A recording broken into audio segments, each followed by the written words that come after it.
Thanks everybody for coming.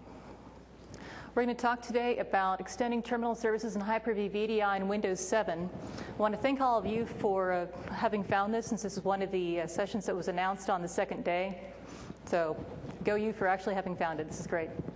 I'm Krista Anderson, going to be working with Neeraj Agarwala to show this off today.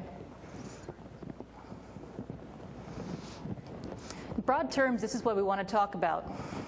First of all, not everybody's familiar with terminal services. I've been working at the booth for the last couple of days. A lot of people are coming by and saying, hey, that's really cool. What is it? So I want to talk and give the groundwork not only for everybody here, but also for people who are watching this recorded. Then once we set the framework for what terminal services is, we're going to talk about what we're doing in Win 7 for it. Third, and this is really the meat of the presentation, how you can customize it, what you can do to update the way it looks, what's presented, what you can connect to, how you're connecting to it. And we're going to close off with pointing you to a whole bunch of resources for finding out more information. Presentation virtualization is fundamentally very simple. You have an endpoint where an application runs, and you have a client.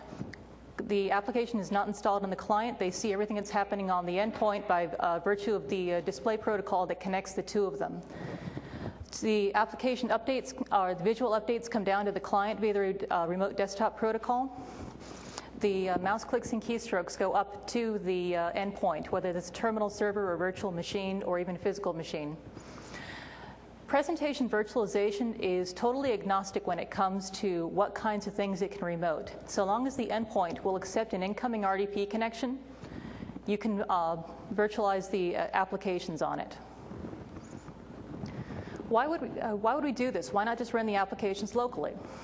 First of all, it makes it easier to maintain applications for people who are not routinely in the office. If you're supporting mobile workers, people who telecommute, then using presentation virtualization allows you to run a central server in the office, running all the applications, has local access to the data these people need, and they can still get to it, whether they're connecting remotely, whether they're connecting from their home DSL, or whether they're logged in from the airport or the bookstore or the Starbucks. Second of all, this can actually speed up some application performance. Once again, especially when we're talking about remote users. Let's imagine that you're on the road in Los Angeles instead of where you are at home. Probably pretty easy to imagine. If you're running a client-server application and the client is installed on your laptop computer and you're connecting to a database server in the background, there's a lot of room for that traffic to go back and forth between those two connections. If instead we're remoting the presentation of the client's application on your machine, but actually running it on the terminal server in the back end, the terminal server and the database server have a high-speed connection to each other. This application will run faster because those two are linked via high-speed connection. Third of all, using terminal services presentation virtualization makes it easier to manage applications. Rather than updating, say, 1,000 clients, you need to update 10 terminal servers. This is especially good when you've got applications that require a lot of updates. This is a very high-speed or high-level look at what you can do with terminal services. If you want to learn more about this, I've got a link to our website at the end of the presentation. There's two kinds of resources that we're supporting in Windows 7 in the box. Terminal services is both the sort of general name for what we do with presentation virtualization. That's the name of our service right now. And it's also a concept of allowing users to share a single server. They're divided by sessions. They cannot see what's in memory for each other, so each of these people are isolated from each other. There's no issues there. And it allows all these people to use an operating system. Most of what they have in the OS, they share. There's some individual pieces, such as the Win32 subsystem, such as Login UI, that are individual to the user session, but most of it, everybody can share, which makes this extremely scalable. You can get a lot of people using the same terminal server because there's so much duplication of what people need.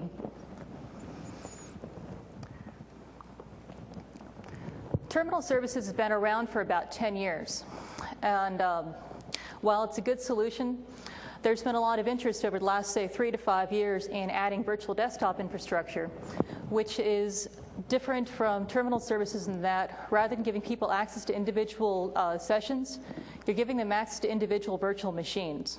The advantage of this, of course, is that you own that machine at the time you're using it. You could run whatever you want to. You can give people increased privileges over it. Or if you have applications that do not work well on a terminal server, then you can run them in a virtual machine. In Win 7, we're supporting both temporary VMs, which are ones that you have temporary access to, hence the name, or personal ones which are assigned to you in Active Directory. What this allows you to do is, whereas on my laptop, say, or on my desktop machine at work, in my case, I've got full access to that machine, and you could do the same thing. But what this does is allow you to give people full access to their machine, but while still having the ability to back it up. So if anybody does anything too disastrous, you can return back to where you were. I want to talk here about some of the roles that are made up in terminal services. There's a couple of, basically, you can group these by the questions of, first of all, what's available? We talked about this. There's both a terminal server that's running their applications and displaying them on the client. One thing about the terminal server is that beginning in 2008 and also in Win 7, we introduced a concept called remote apps. Who here has used terminal services in 2003? Okay. Who here is using terminal services in 2008? Okay. Got some people. So for those who are using this in 2003 only at this time, remote apps give you the ability to give people not just to complete a full desktop, but actually individual applications. We'll take a look at what this looks like, and I'll be doing demos at the booth for anybody who cares to come by. But it's fully integrated with the client-side workspace. It'll minimize to the taskbar. If it has a system tray icon, it'll show up there, and looks like a locally running application. The other server that is supporting the resources that are available is a virtual desktop server that's hosting these virtual machines. Once again, you're getting full access to the virtual machine here, pretty straightforward. Whatever's installed in that VM is what you have access to. The next question you have to ask yourself is, how do I see this? How do you get this to people? Okay, there's these resources in the back end. How are they made available to users? And two roles are part of this process. The TS Web Access Server is a terminal server role that displays remote resources, can do this in a web browser. The way that it does this is that you configure the terminal server on the back end behind the TS Web Access Server, points to it, configure the remote apps there. When you're configuring them, you say, I want them to show up in a web browser. When you do this, you tell the TS Web Access Server which farm it needs to look at or which server it needs to look at to get its list of remote apps. Queries that, and then we'll display all the remote apps in the browser. If you add more remote apps and refresh the browser image, you show up with the new applications. TS Web Access also is responsible for creating something new in Win 7 that is called the workspace feed. And the workspace feed is actually able to interact with the Win 7 client start menu to populate it with more applications or remote resources. Session Broker also has a role in terms of controlling what people are seeing. The Session Broker has two jobs. We're going to talk about the second one in just a second. But one of its jobs is to run the publishing service that aggregates all the remote resources. One of the things we're going to talk about in this session is how you can add plugins to this publishing service and make it able to learn about resources that are not supported in the box.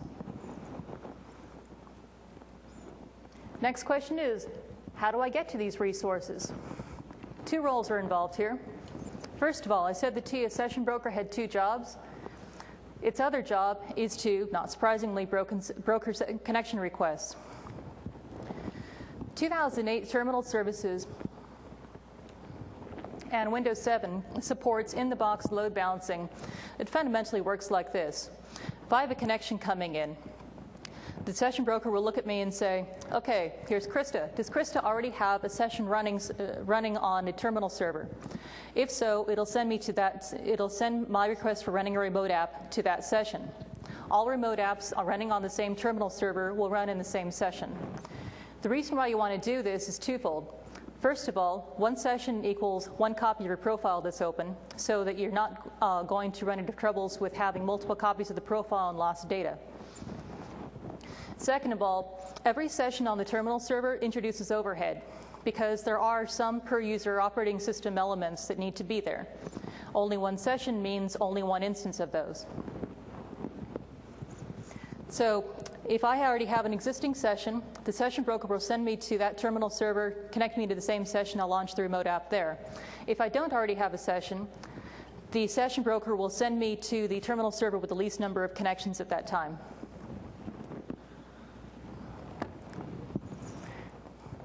Not everybody's connecting from inside the network.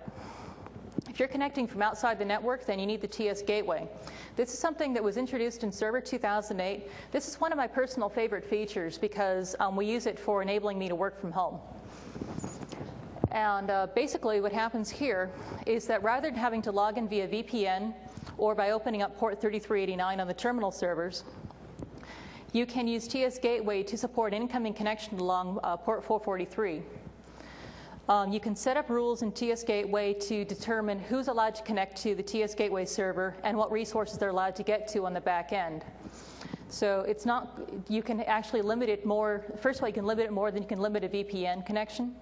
And second of all, you can actually limit it even beyond the people who are allowed to use the terminal server in the first place. And finally, the last role we're going to talk about is, just really quickly, the TS licensing server. This is the part of terminal services that's responsible for tracking the usage of terminal services and keeping track of the licenses. Now, this has been an extremely high-level look at terminal services, all the elements, but it's important for you to understand the moving parts here because we're going to talk about these in context. A couple things I want you to come away with here is that centralized computing works fundamentally the same way, whether you're talking about connecting to virtual machines or to individual terminal server sessions. We're still using Session Broker. We're still using Gateway. We're still using TS Web Access. The only thing that's really different is the stuff on the back end.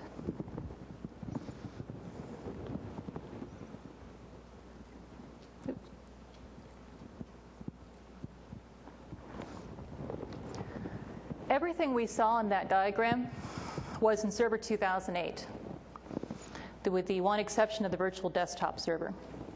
In Win 7, we had some goals that we're going to focus on here.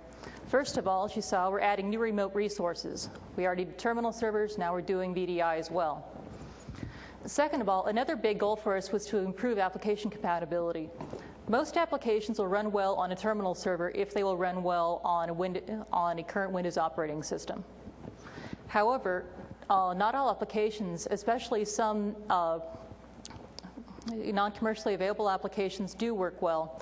And that usually has to do with following guidelines which we've published. I've got a link to this information on the additional resource at the end of the session. But there's some... we want to make sure that all applications work well in this virtualized environment. Our third goal is to provide a solid set of features for a low complexity environment. This doesn't necessarily mean small, but it does mean simple. It can be a very large deployment so long as everything is identical and you have pretty much similar rules for what applications people will be wanting to use. Therefore, because we're doing our low complexity story, our final goal was to have a really good API for all these features so that partners can extend our model. Whether we're changing the look and feel for users, get branding you can't get out of the box, whether you're supporting new kinds of resources, whether we're changing the way that session brokering happens so that you can connect to new kinds of endpoints or change the rules by which the connection broker makes decisions. And finally, with new session management APIs that allow you to control sessions not only on a terminal server, but also on a virtual desktop server.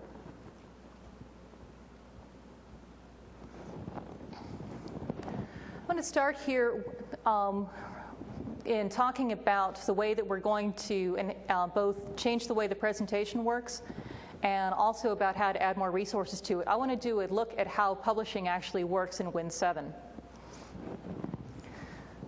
So taking a look at this, let's start with the TS Web Access Server. We already talked about this. And this is the piece of it that is responsible for finding out from the terminal server or the publishing service what resources are available from that source. And we'll display those in a browser or create a web feed to give to the Win 7 clients. TS Web Access is available to all current Windows clients. And can point to a terminal server farm or to the publishing service. Publishing service, as we discussed before, is running on the session broker. This has a plugin out of the box that goes to Active Directory.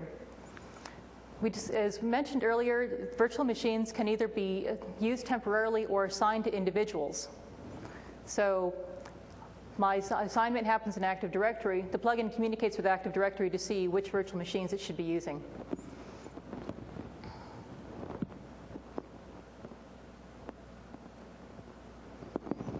So if you're going to customize this, you can actually go after this in a couple of different places. First of all, you can rearrange the remote app and virtual desktop icons. You can add branding, or you can filter the display.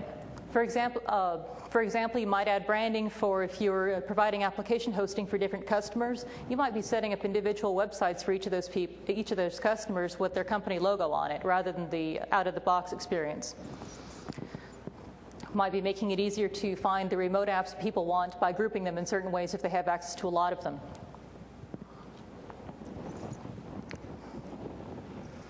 Now at this point, I'd like Neeraj to come up and show us what we're going to do with customization inside the box. Thank you, Krista. Hey, so as you saw, Krista was talking to you about how to customize, about what are the different roles we have, which is like TS Web Access Server, the web feed. So what I'm going to take you through is basically show you what we have in the box in the first place so that we set the context. And then we will move on and see how we can customize those things to suit our own needs. So let's move on to the demo machines. So this is our server machine. Let's go to our server. Oops.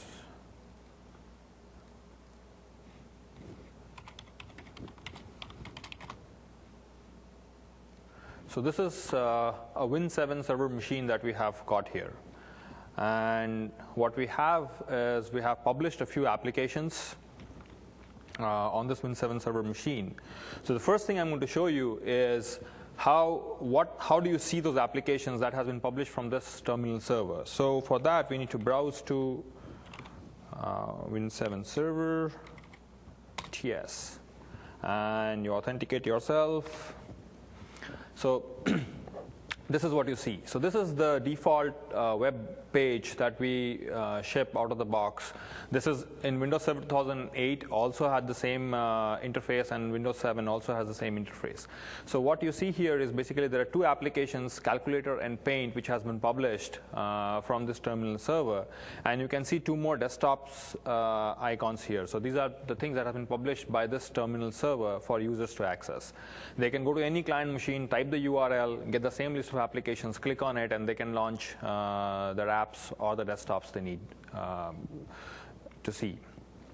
So this is, as I said, this is in Windows Server 2008, and Win 7 has the same interface. But we have an extension in Windows Server 2008, and we shall see what that is. So I'll take you to HTTPS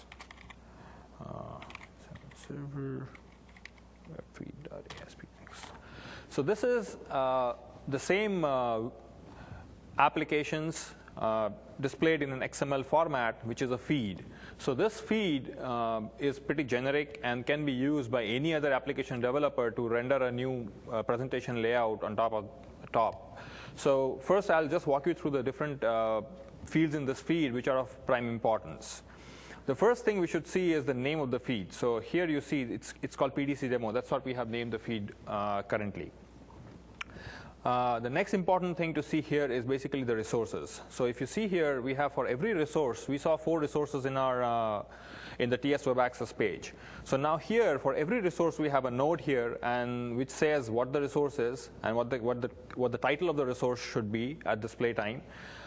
This also contains information about where the icon file for the resource is, and how can you access the icon file if you want a PNG icon or a .ico format icon. Then it also says what the RDP file is for this particular application to launch and what the extension is. Because actually we'll go to how do we use the file extension. We will actually cover it in the next demo. For now, just assume that it's like we are publishing only RDP endpoints. So this is the RDP file that you launch when actually you click on this application. So this is kind of what, for each resource, we have the same data. This is what we have for MS Paint. This is what we have for the personalized domain desktops. And this is what we have for the VM farm. One more thing to note here is basically the type. So we say that the calculator is of type application. We also have Paint is also of type, what is that? Remote application. If you see this was a desktop, so it says type desktop. So what it means is that when you click on that icon, you'll get a full desktop to the destination endpoint. It could be a virtual machine, it could be a terminal server. But when you click on a remote application, what you will get is just an application running in your session. So people who have used Windows Server 2008 will probably know what a remote application looks like on that machine. So let's see.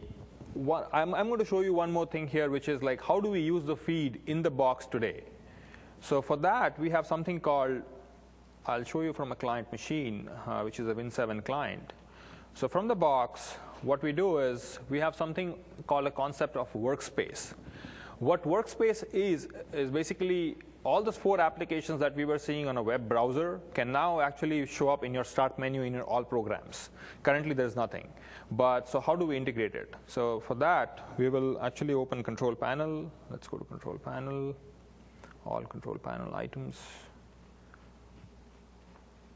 Workspaces Center. We'll set up a new workspace, give the URL of the feed.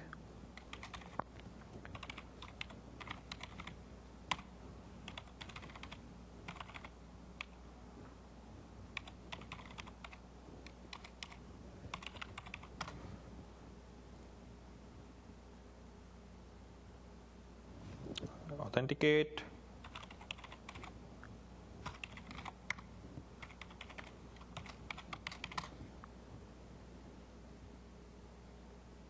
And there you go. So we have 2 programs and 2 computers now integrated into your start menu. Let's see how our start menu looks like. And this is the description of the feed.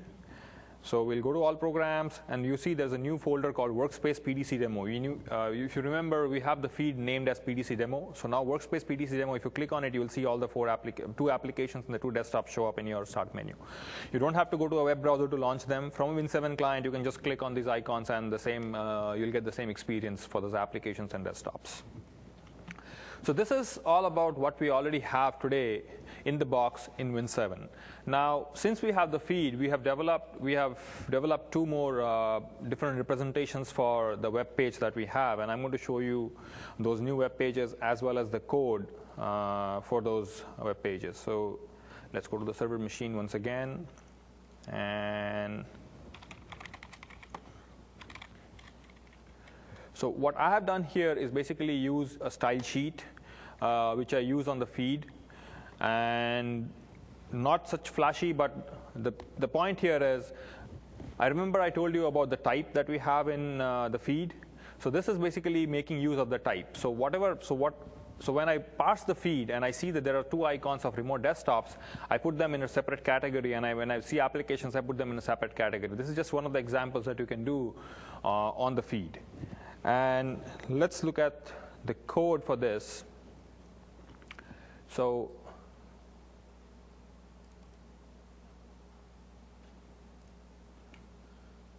this is how the ASPX page for my XSLT application looks like. And the way we do it is basically, first we see if the user is authenticated. And If not, we actually redirect him to the login.aspx page, wherein he can actually get authenticated using the form-based authentication page that we already have inbuilt in the box today. Then what we do is we just do server.execute of webfeed.aspx, which is the webfeed.aspx renders the XML back to this application to use it. And then it's pretty simple. We just feed this XML to the style sheet that we already have prepared, and the style sheet then parses the XML to actually render it the way we want it. I'll show you the style sheet also. Okay, let's do that. So this is the style sheet, which is rendering the HTML for us. And if you see here, what we are doing is we are basically parsing the XML feed node by node. So first we see that there is a resource collection, and then we have a publisher, and then we have resources, and within each resource, within resources, we have each resource nodes. And what we do is, when the resource matches type desktop, we apply a template, and when the resource matches type remote application, we apply a different template. And that's how you get the two different representations with applications and desktops. It's as simple as that. Let us do one more thing. I have another style sheet, and what I will do is basically just change the style sheet from 1 to 2. Save it, and let's see what happens. If I refresh the browser, let's go and refresh it. Oops, did I save it? Oh, I saved it in the wrong place.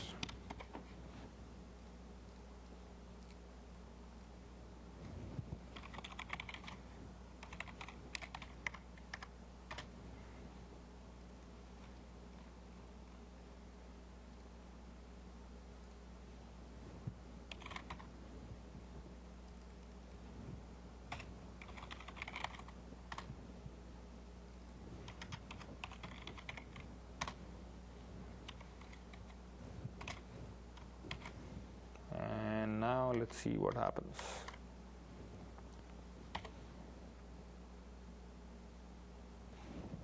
So there you go. It's just a different representation. Nothing great about it, but it's just that we have a new style sheet which renders the application instead of horizontally, it renders them vertically, and that's all it does. But other than that, everything else remains same. So this is just to show you an example of like how easy it is to set up new style sheets on the feed and make your own representation. One notable point, we have a new banner here, which could be your own company logo or whatever personalization that a person wants to do. So we have a new company logo instead of the default Microsoft TSO Access logo. At this point, I would also like to show you an example of a web page we have developed which uses Silverlight, just to show you that we can definitely use Silverlight, which is the buzz today, with our feed. So we'll use that HTTPS server.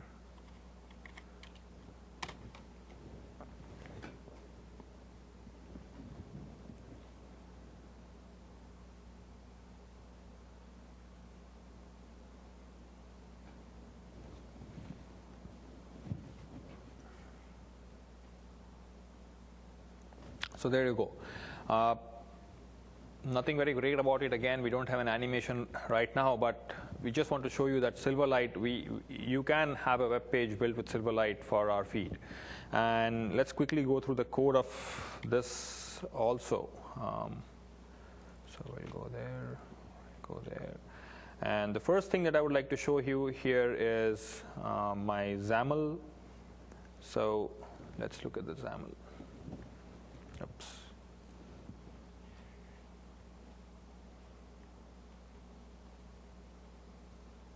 Where is the CS file? This one.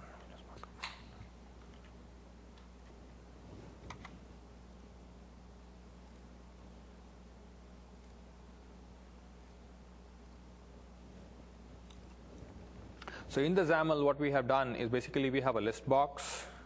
We created a list box. And in the list box, we said that all the grid elements are coming from the item template called data template 2. And what we did is we essentially created a data template 2 here, where we have a text block and an image. And we have defined a structure which actually represents the resource node in the XML feed. And in that structure, we have mapped this text block to the title field in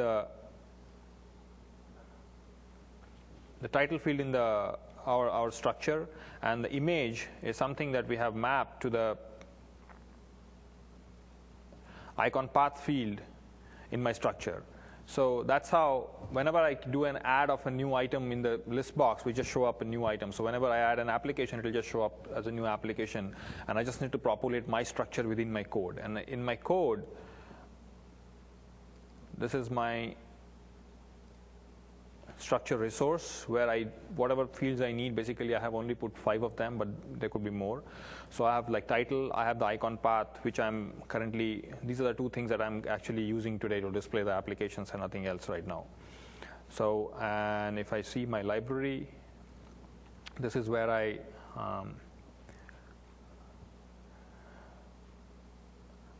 once I parse my XML content, I actually, for each node in the XML content, each resource node in the XML content, I basically parse out the title, alias, type, icon, the resource file contents, and then I just do up my list.add and add that resource to it. Now, whenever I do an add of a grid box, it automatically, since the mapping is already defined in a template, it automatically picks the right title in the resource path, icon path, and essentially displays the item to the user. Just to tell you what we have done here, we are actually not using the exact feed in this application of Silverlight. We have actually created a file, and that's what we are using, but we can always replace it with getting the real feed, real-time feed, but that's not a big deal. So we just actually made a copy of the feed, and we are using it right now for only this demo purposes.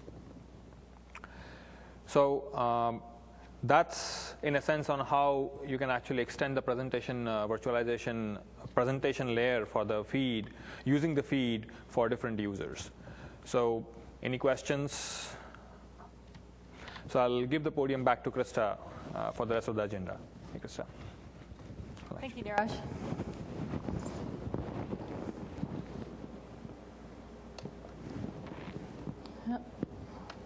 There we go.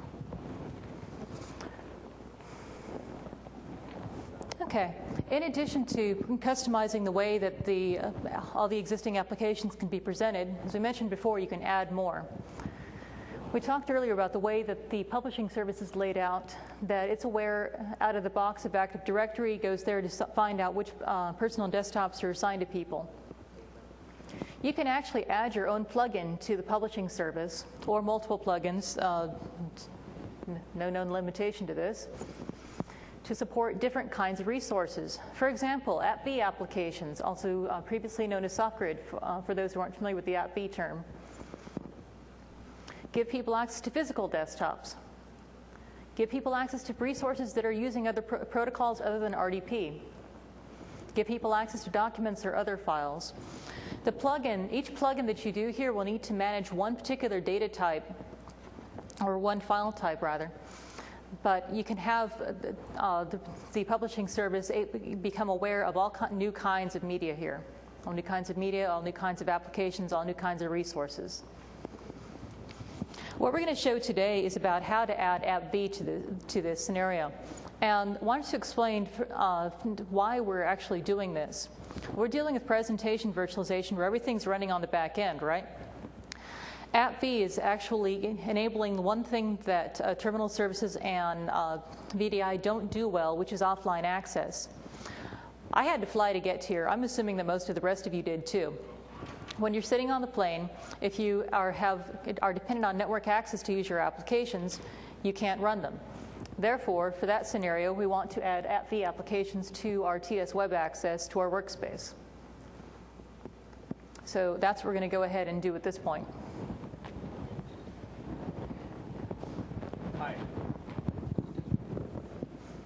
Hi.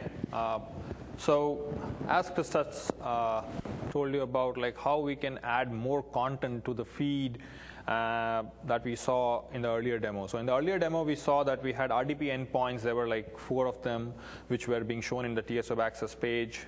and the feed, and we were using it in our workspaces. We built a new web page on top of that.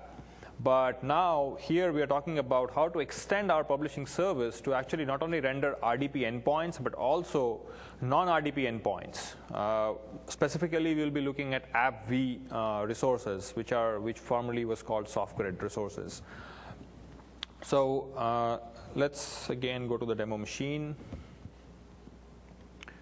Let's actually go back here.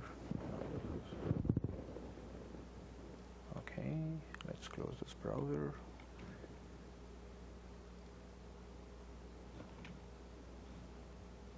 What happened to this guy?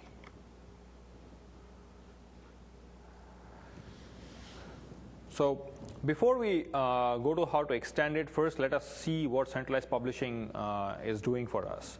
So currently in the configuration tab of our TS Web Access page, we see that there are two options here. One is called terminal server centralized publishing, and another is called like single terminal server. So we can populate this page from whatever we need. So currently we were using a single terminal server to populate this page. Now let's try to see if we populate the same page from a terminal server centralized publishing service, what happens. So let's apply. So we see only a VM farm icon. So currently, the terminal server centralized publishing service is configured to only publish and remote desktop icon for a temporary VM farm pool.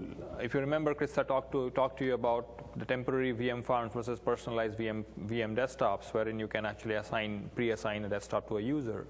We haven't done any pre-assignment, so we don't see any icon for this user. But this VM farm is accessible to that user, so we see that icon there, and that's what publishing service is supposed to do. So this is what we have today. For doing the same thing on the feed, we need to actually configure notepad web.config, and because feed doesn't read the same configuration settings from this web part, because this configuration setting is only done at the web part for the TS Web Access server. We need to change this to use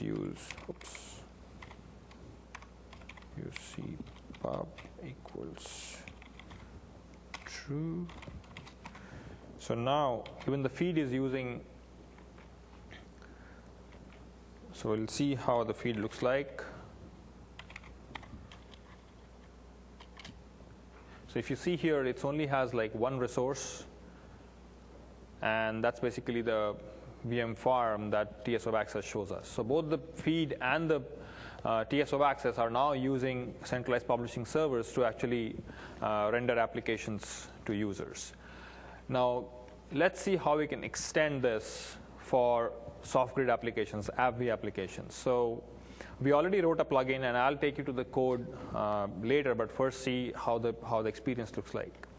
So we will go to the registry, and this is our sample plugin. We'll just enable it, and what we will do is we will restart our service.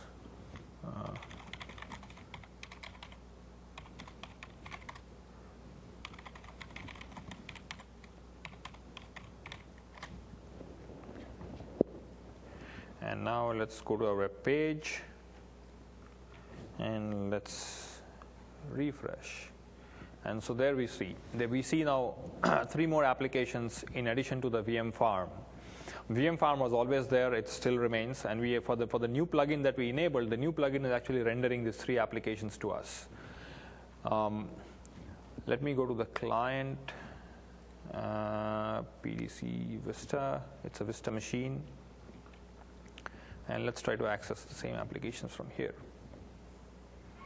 So HTTPS Win7 server ts default.aspx authenticate, and we see them. Now let's try to launch this application. So if you see this is a SoftGrid application, which is AppV application, and the corresponding exe for this file is basically sftray.exe. So that's why we are getting a warning saying it's trying to launch sftray.exe. Do you want to allow it? And let's say allow, and let's see how it launches. So if you see at the bottom, you'll see that it's actually trying to launch, and this is the SoftGrid notification, and this is the source inside application that we try to launch. This is a sequence soft app-v application running inside sftray.exe. Let's close this. We also have these two, money and source inside, are two sequence applications that we have extended this web access to show, but we also have extended the web access to show text files. And this test is only a text file. It is not a sequence application. If I click on it, actually the browser itself renders notepad.exe and shows you the content of the file. So this whole thing, extension with a text file and extension with the SoftGrid sequence applications, are actually done by the same plugin that we wrote. And I'll take you to the code and how easy it is to implement such a plugin in centralized publishing. So let's go to the server machine. We'll minimize the browser. Let's go to the demo and let's go to sample plugin. So this is the source code for sample plugin, and let's go to the source. So the first thing, whenever a plugin writer is writing a plugin for centralized publishing, one thing that the plugin writer has to do is basically implement 4 functions. First function is get resource list. So the get resource list, as the name suggests, is what it's supposed to do. It basically returns an array of all the resources that publishing service is supposed to publish for the TS web access or the XML feed to consume.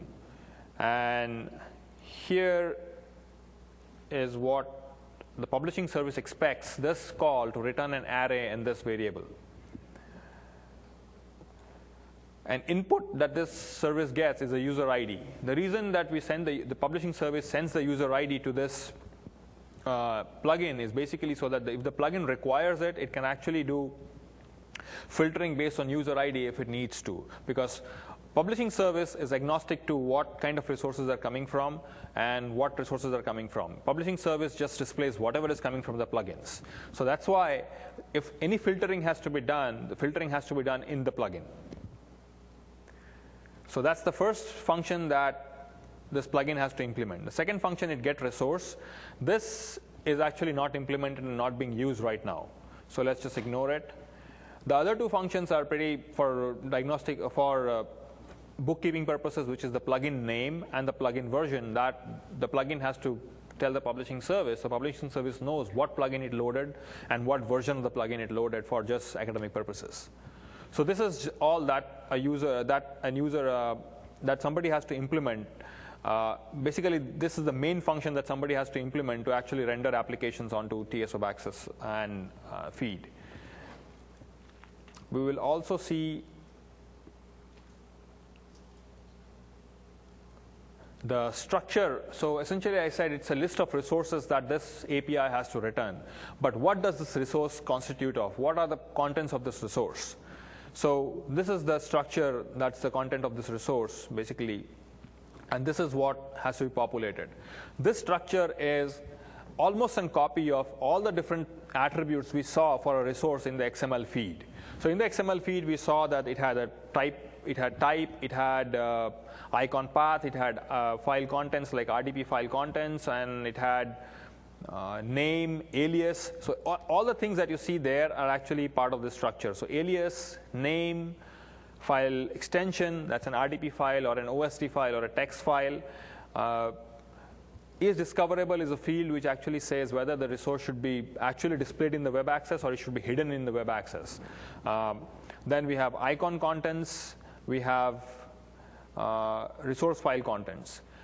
The reason we have contents and not files is basically, so what a plugin is expected to do is load the contents of the file, the icon and both the file, like a RDP file or an OSD file, into the structure and send the contents across to publishing service instead of sending the file name.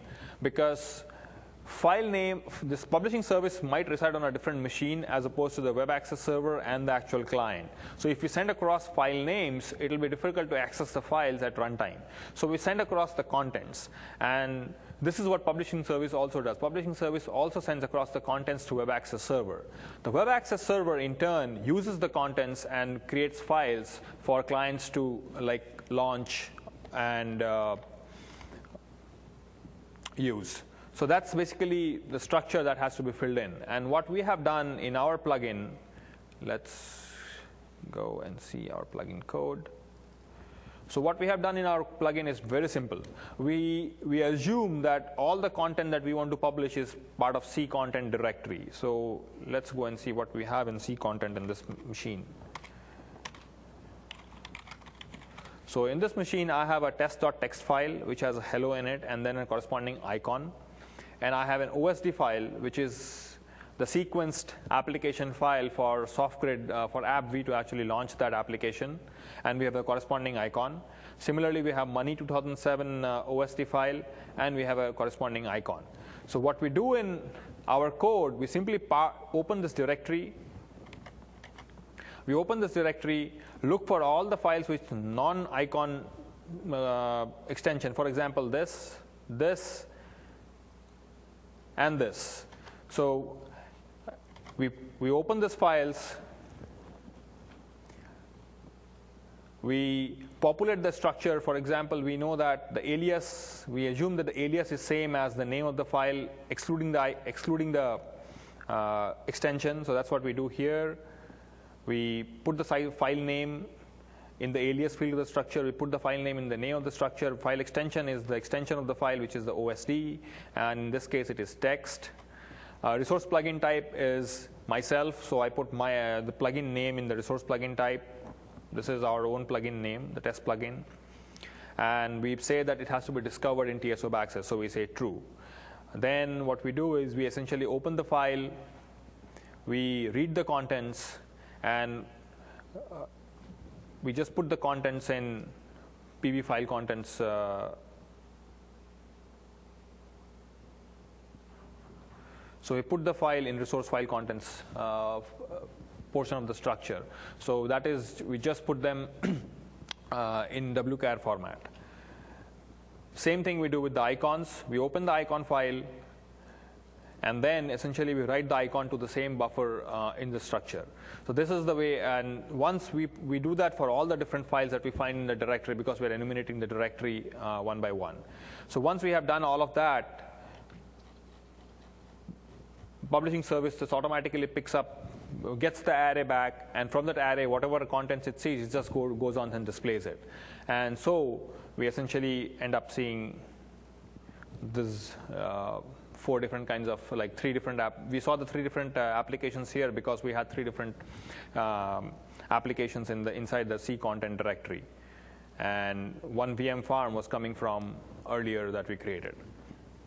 And since feed is also updated, we can actually show you that even the style sheet that we wrote will also use this new information. There you go.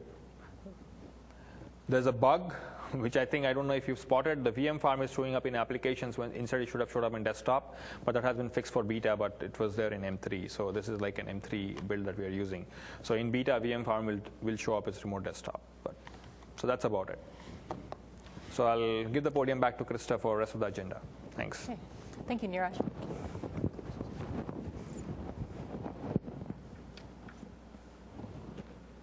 One of the things that's really cool about that plugin that Neeraj just showed us is that it can support multiple different kinds of files. We showed it here for doing SoftGrid, but we can also use this for documents. We can use this for adding additional kinds of RDP files, for example, for a person to point to a personal desktop to physical machine.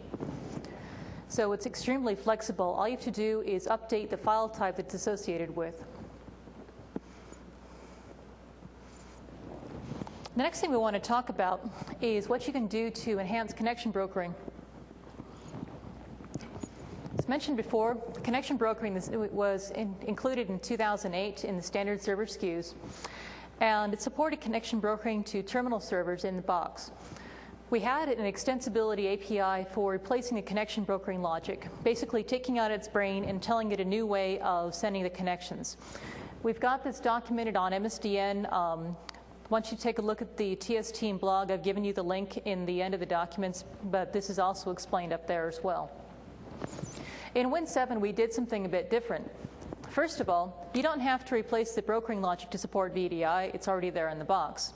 Second of all, the way our brokering mechanism works, it's become more granular.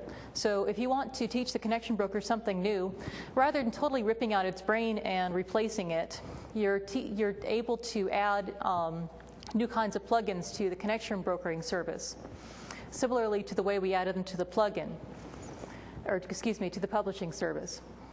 And you're able to do this adding more than one plugin at a time. Before we talk about how you can extend it, I want to do a quick walkthrough about how the connection brokering happens. What happens is the client requests a connection. This connection goes initially to the TS redirector, which is basically a terminal server which is set into a mode where it only passes on connections. It doesn't actually run any applications. The reason why we need this TS redirector is because that listens on port 3389, which is the connection that RDP uses. TS redirector says, okay, sends it on to the session broker and says, I need you to connect me to the requested resource.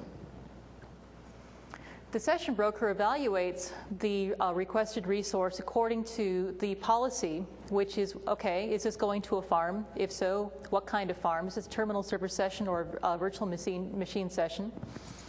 And if it's going to, and then let's say that for this example that it's going to a virtual machine. The session broker starts up the virtual machine, makes sure that's ready for the connection to come in. When it's ready, it returns a target to the TS redirector. TS redirector says, okay, this is the IP address the connection needs to go to. Sends this information back to the client, packets it up and sends it to the client. The client now knows the IP address of its endpoint and is able to make a direct connection.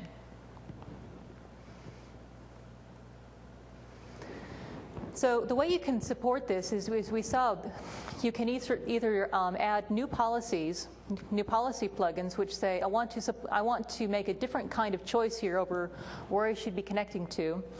New resources. We've already talked about adding new resources to TSWA, or TS Web Access. In this case, we're also going to add new resources here. Or we can even add new behavior or new load balancing decisions to the brokering service. First of all, let's talk about a new kind of resource.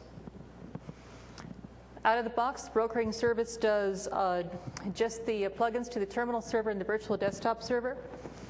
Our new plugin points to a physical desktop.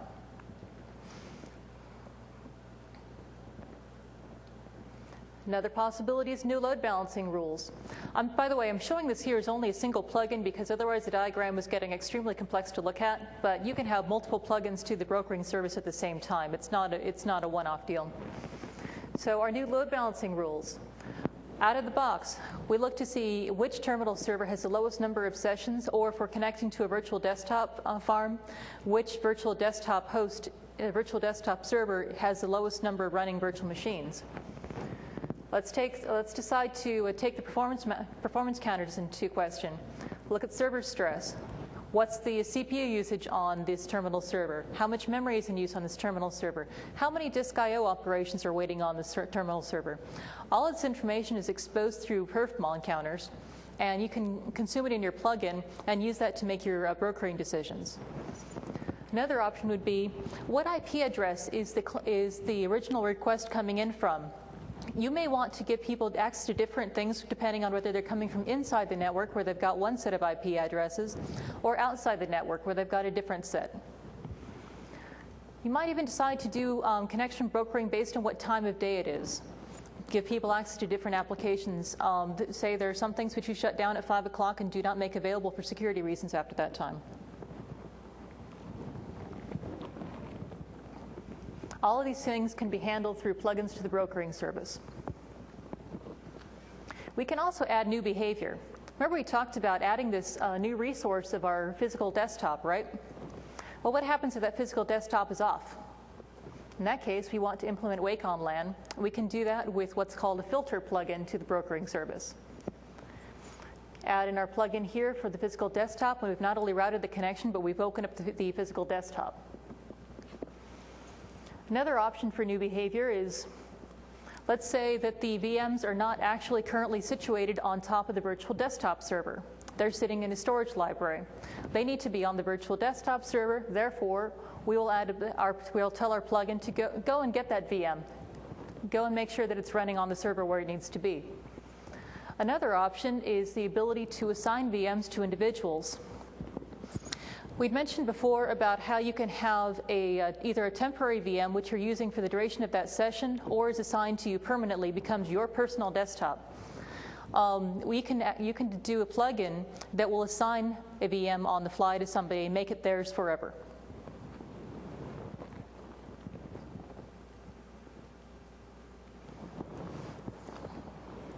So finally, to close off today, we wanted to mention some of the other functionality that we've got in the box for extending terminal services.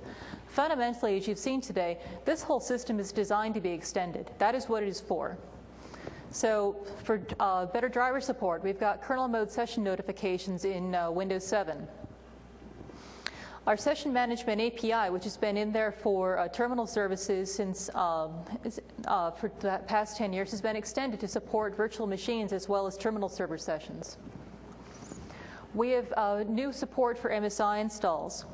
In previous versions of terminal services, this is exclusive to terminal services, not to the virtual desktop scenario. In previous versions of terminal services, MSI installs work slightly differently on a terminal server than they did on a client machine. That's been changed today, so they're now installed in the same way. Finally, terminal service roles all have a configuration IPA in both WMI and PowerShell. We've added PowerShell support in Windows 7, so that whereas in previous versions of, or in Server 2008, where we've got a very extensive WMI interface, you could use that with PowerShell if you are going after the WMI. In this case, you've got native support for PowerShell for all the configuration. So a basic story here is that all this works in the box. You can, inside you can get support for virtual desktops, you can get support for remote apps. You can give people access to the, all these resources either from the local network or from the internet. But what we're doing here is making it possible for you to build custom ways of presenting this information, custom ways of connecting to this information, and custom resources that are not normally supported. We do recommend that if you're doing any installations on a terminal server that you package them as MSIs. As I mentioned before, we are now supporting MSIs in the same way on the desktop and on server. And finally, I want to walk you through real quick what we've got for resources here. Terminal server homepage, anything you ever wanted to know about terminal services but were afraid to ask. The terminal services team blog. If you want to interact with the product group, go there. We all post to it. We all spend a lot of time there. We read all the comments. If you ever wondered, we see every comment that goes through there. So if you have a question about something, please ask. But that's a good place for getting internal information for exactly how things work. It's good for a quick look or for an early look at technology in a way that you could wait around a long time to find out through other sources.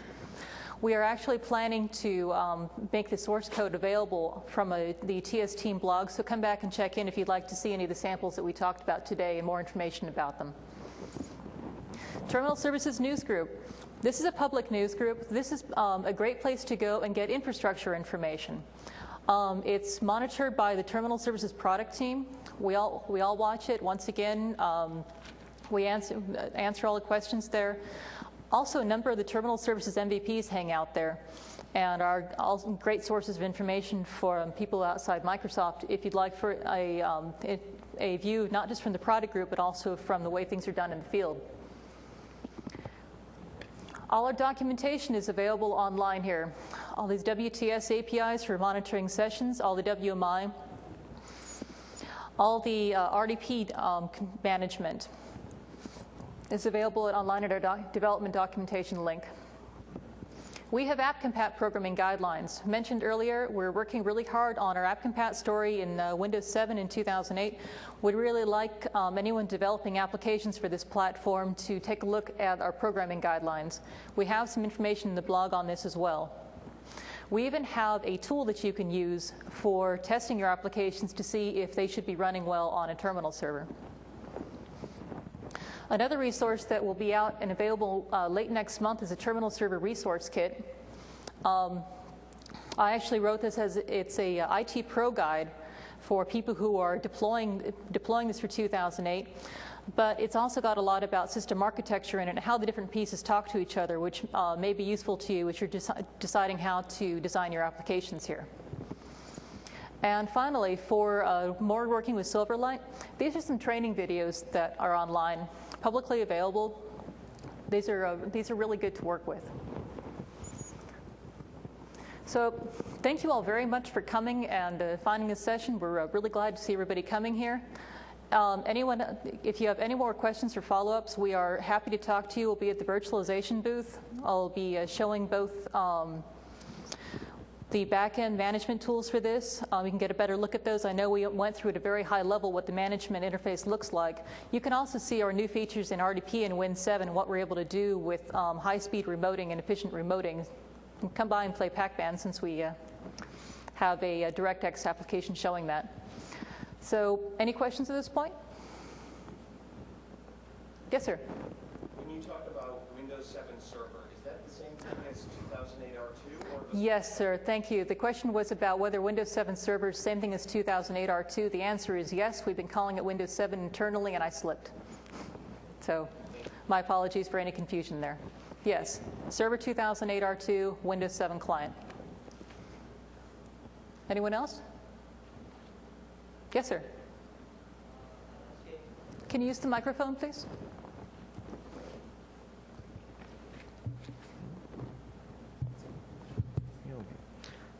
Blocking service. I want to know back-end terminal service. Can I use Windows 7 2003? The question is, can you use Windows? I'm sorry, can you repeat that? 2003 back-end. Okay, can you use? No, I'm afraid you can't. This for getting access. Niraj, you have a comment? Just RTP back-end, not. How to say? Blocking service on Windows 7 server. I understand, but backend Windows Server 2003 or XP or Vista. For the back end? Yeah. For the server side, needs to be either it needs to be to use the feed. You would need to use Windows Server 2008 R2. Redirect. I'm sorry, Niraj, if you're getting this in actually, here. so you can PowerPoint back to PowerPoint. So you can actually use Windows Server 2008 and 2008 R2 as terminal servers for session broker service that we have in Windows 7. Yeah, backend. So backend Windows Server 2003 you cannot use. No. No. With the session broker that we have in Windows Server 2008 R2. Yeah, that's just a virtual machine. Yeah, you can use in a VM, but our session broker will not redirect connections to them because session broker today redirects connection to terminal servers, which are Windows Server 2008 and Windows Server 2008 R2. And our session broker will work with VDI, which are like desktop server OSs hosted on VMs, which is XP, Vista, and Win 7 client OSs only, but not Windows 2003 terminal servers. So, so bottom line is that our terminal session broker will work with Windows Server 2008 terminal servers, Windows Server 2008 R2 terminal servers, and client OSs, which is XP, Vista, and Win 7 client hosted on Hyper-V. Okay. Thank Does you. that answer your question? You're welcome. Any other questions? Cool. Well, if anything else occurs to you, then please come by and see us at the booth, and we're happy to share. Thank you. Thank you.